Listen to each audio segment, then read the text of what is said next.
Hi dears, എല്ലാവർക്കും പുതിയ വീഡിയോയിലേക്ക് സ്വാഗതം.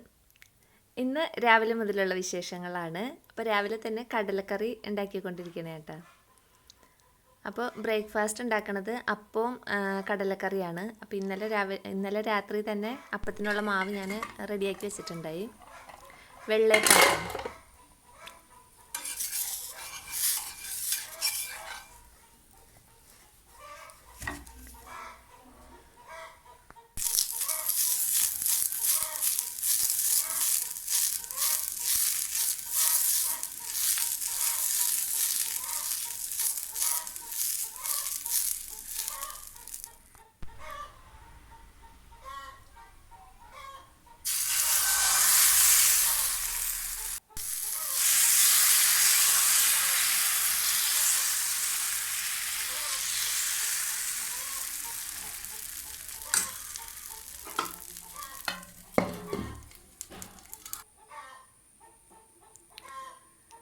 അങ്ങനെ അപ്പമൊക്കെ റെഡിയാക്കിക്കൊണ്ടിരിക്കുകയാണ്. അപ്പോൾ അപ്പവും കടലക്കറിയാണ് ബ്രേക്ക്ഫാസ്റ്റ്.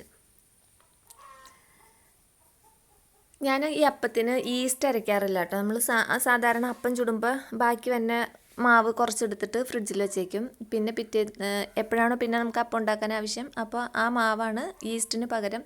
ഞങ്ങളതിനിവിടെ പുളിമാവ് എന്നാട്ടോ പറയണേ. അപ്പോൾ ഇതുപോലെ ഞാൻ രാവിലെ അപ്പം ചുട്ടതിൻ്റെ ബാലൻസ് ബ്രേക്ക്ഫാസ്റ്റ് കഴിഞ്ഞിട്ട് ഞാൻ അതിലേക്ക് കുറച്ച് അവൽ കുതിർത്തതും ശർക്കരയും കുറച്ച് തേങ്ങയും കുറച്ചുകൂടി പൊടിയും കൂടി ഇട്ട് മിക്സ് ചെയ്ത് വയ്ക്കണതാണ്. വൈകുന്നേരം വട്ടയപ്പം ഉണ്ടാക്കാൻ വേണ്ടിയിട്ട് ഞാൻ അങ്ങനെ ഉണ്ടാക്കാറുണ്ട്. അപ്പം ഉണ്ടാക്കിയ മാവ് ബാക്കിയുണ്ടെങ്കിൽ വൈകുന്നേരം വട്ടയപ്പം ഉണ്ടാക്കാറുണ്ട്. അപ്പോൾ അതിന് വേണ്ടിയിട്ട് കുഴച്ച് വയ്ക്കുന്നതാണ്. അപ്പോൾ അത് ശർക്കര ചേർത്തുകൊണ്ടാണ് ഒരു ബ്രൗൺ കളർ കിട്ടുക. മധുരത്തിന് ശർക്കരയാണ് ചേർത്തത്. പിന്നെ ഒന്ന് പൊന്തി വരാനായിട്ട് കുറച്ച് പഞ്ചസാരയും കൂടി ചേർത്തിട്ട് അങ്ങനെ വെച്ചേക്കും. ഇനി ഇത് വൈകുന്നേരം ആകുമ്പോഴത്തേനും പൊന്തി വരും. അപ്പോൾ അതൊക്കെ റെഡിയാക്കി വെച്ചിട്ടുണ്ട്. പിന്നെ ഉച്ചക്കത്തേക്ക് കറി വയ്ക്കാനായിട്ട് 2 ഏത്തക്കായ ഉണ്ട്. അപ്പോൾ ഞാൻ കഴിഞ്ഞ ദിവസം നമ്മൾ ചെമ്മീൻ റോസ്റ്റ് വെച്ചതിൻ്റെ ബാലൻസ് കുറച്ച് ചെമ്മീൻ എടുത്തിട്ട് ഫ്രീസറിൽ വെച്ചിട്ടുണ്ടായി, ക്ലീൻ ആക്കിയത്. അപ്പോൾ അതും ഈ കായൊക്കെ ഇട്ടിട്ട് വറുത്തരച്ചൊരു കറി വയ്ക്കാൻ വേണ്ടിയിട്ടാണ്. അപ്പോൾ അതിന് വേണ്ടിയിട്ട് തേങ്ങയൊക്കെ വറുത്തിട്ടുണ്ട്. ഉള്ളിയും വെളുത്തുള്ളിയും വേപ്പിലയൊക്കെ കൂട്ടി, പിന്നെ മഞ്ഞൾപ്പൊടി, മുളക് പൊടി, മല്ലിപ്പൊടി ഇതെല്ലാം കൂട്ടി വറുത്ത് വെച്ചിട്ടുണ്ട്. അപ്പോൾ അത് അവിടെ ഇരുന്ന് ചൂടാറുമ്പോഴേക്കും ഏത്തക്കായൊക്കെ അരിഞ്ഞ് ക്ലീനാക്കി കഴുകി കൊണ്ടുവന്നിട്ടുണ്ട്. പിന്നെ അതിലേക്ക് കുറച്ച് പച്ചമുളകും ഒരു കഷ്ണം ഇഞ്ചിയും മഞ്ഞൾപ്പൊടിയും വേപ്പിലേക്ക് ഇട്ടിട്ട് ആവശ്യത്തിന് വെള്ളമൊഴിച്ച് വേവിക്കാനായിട്ട് വെച്ചിട്ടുണ്ട്. അപ്പോഴത്തേനും നമ്മുടെ തേങ്ങയുടെ ചൂടൊക്കെ ആറി വന്നിട്ടുണ്ട്. അപ്പോൾ ഇനി ഇതൊന്ന് അരച്ചെടുക്കാം.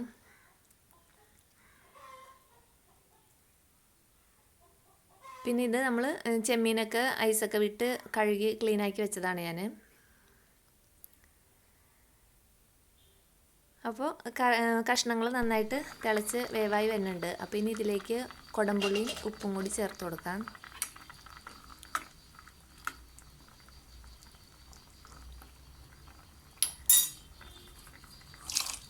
ഇനി അതൊന്നുകൂടി എല്ലാം ഉപ്പും പുളിയും എല്ലാം അതിൽ പിടിച്ച് വരുമ്പോഴത്തേനും അരപ്പൊഴിച്ച് കൊടുക്കാം. അരപ്പിൽ എല്ലാ പൊടികളും ചേർത്തിട്ടുണ്ട്. പിന്നെ എരിവിന് പച്ചമുളകും എല്ലാം ഉണ്ട്. അതുകൊണ്ട് ഇനി വേറെ പൊടികളൊന്നും ഇട്ടിട്ടില്ല. അതിന് മുമ്പായിട്ട് ഞാൻ ചെമ്മീൻ ഇട്ടിട്ടുണ്ടായില്ലല്ലോ, അപ്പോൾ ചെമ്മീൻ ഇട്ടിട്ടുണ്ട്. ചെമ്മീനും കൂടി ഒന്ന് വെന്തിട്ട് വേണം അരപ്പൊഴിച്ച് കൊടുക്കാൻ. ചെമ്മീൻ പെട്ടെന്ന് വെന്ത് കിട്ടുമല്ലോ, വേവ് കുറവല്ലേ.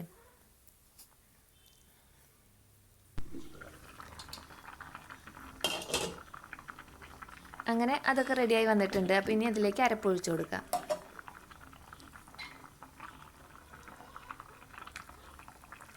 അരപ്പൊഴിച്ചിട്ട് നന്നായിട്ട് മിക്സ് ചെയ്ത് ആവശ്യത്തിന് വെള്ളം കൂടി ചേർത്തിട്ട് നന്നായിട്ട് തിളയ്ക്കാനായിട്ട് വെച്ച് കൊടുക്കും. പിന്നെ തിളച്ച് കഴിയുമ്പോൾ കടുക് വറുത്തിടും. ഞാനിപ്പോൾ ഉലുവയും 5-6 ചുവന്നുള്ളിയും വേപ്പിലയും കൂടി വട്ടത്തിലരിഞ്ഞ ചുവന്നുള്ളിയും വേപ്പിലയും കൂടി ഇട്ടിട്ടാണ് താളിച്ചൊഴിച്ച് കൊടുക്കണത് കേട്ടോ. അങ്ങനെ കറിയൊക്കെ റെഡി ആയിട്ടുണ്ട്. പിന്നെ പപ്പടം വറുത്ത് വെച്ചിട്ടുണ്ട്. അപ്പോൾ ഞാൻ ചെറിയ ചട്ടിയിലിട്ടിട്ടാണ് പപ്പടം വറുക്കാൻ വെച്ചത്. അപ്പോൾ പപ്പടം വലുതും ചട്ടി ചെറുതും ആയതുകൊണ്ട് അതിന് വീർത്ത് വരാൻ പാട്. അപ്പോൾ ഞാനതുകൊണ്ട് അത് കീറിയിട്ടിട്ടാട്ടോ പൊരിച്ചത്. പിന്നെ അതാ വൈകുന്നേരം ആയപ്പോഴത്തേനും നമ്മുടെ മാവൊക്കെ കണ്ടോ നന്നായിട്ട് പൊന്തി വന്നിട്ടുണ്ട്. നമ്മൾ ഈസ്റ്റൊന്നും ചേർത്തിട്ടില്ല. ഞാനിവിടെ ഈസ്റ്റ് വാങ്ങാറില്ല കേട്ടോ. ഇങ്ങനെ അപ്പത്തിനൊന്നിനും ഞാൻ ഈസ്റ്റ് ഇടാറില്ല. പിന്നെ നമ്മൾ എന്തെങ്കിലുമൊക്കെ റെസിപ്പികൾ പരീക്ഷിക്കാൻ വേണ്ടി വല്ല ബണ്ണോ അങ്ങനെയൊക്കെ ഉണ്ടാക്കുമ്പോഴാണ് ഈസ്റ്റ് വാങ്ങാറുള്ളൂ. അല്ലാതെ സ്ഥിരമായിട്ട് പുളിമാവ് തന്നെയാണ് ഉപയോഗിക്കാറ്.